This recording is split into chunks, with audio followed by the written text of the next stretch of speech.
you have such a vast knowledge of the medical field and everything else. I see that you were an assistant professor. Would you mind speaking about that a little bit? Yeah, so I was in academic medicine for several years. I hit the ground running. Once I hit academia, I published several papers, was involved in multiple things. Some of the things I mentioned, I was doing a lot of things at the same time. And, sometimes that affects families because you're not spending that much time with family. So if there's anything, I'd see that as a teaching moment. Balance your time. So academia can be fun and great because you basically are at a university health system and you're able to impart knowledge and also challenge yourself and be with peers who are super sharp, super smart, and iron sharpens iron. So you're able to do all those things and also impact lives and policy and all that in that work. But also it does consume your time and you work hard. And you may not see all of the rewards, at least monetarily, in the academic setting, but you definitely can see that with your publications, your work, in other ways that are satisfying.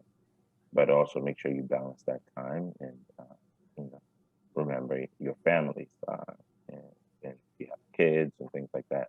Make sure you spend those time because it does take away from that. So that would be one of my advices. But yes, so I was an assistant professor up for promotion, and after dealing with the challenges of academia, I decided I needed to go do my own thing. I'm an entrepreneur at heart, also, and an innovator and a thinker, and I always think outside the box.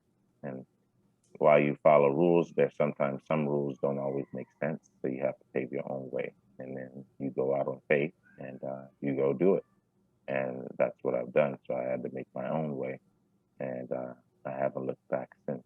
So that's where I'm at. It came to own my own business, created my own business, my own consulting, and still work in the emergency department, but as a contractor, so I don't have to be obligated to all the wins and the politics and BS that sometimes goes along with academia and racism, to be frank. Yes. So you just have to kind of pave your own way and figure out how to leverage your networks and all those things. So that's what I've done so far, and there's more to come and more opportunities.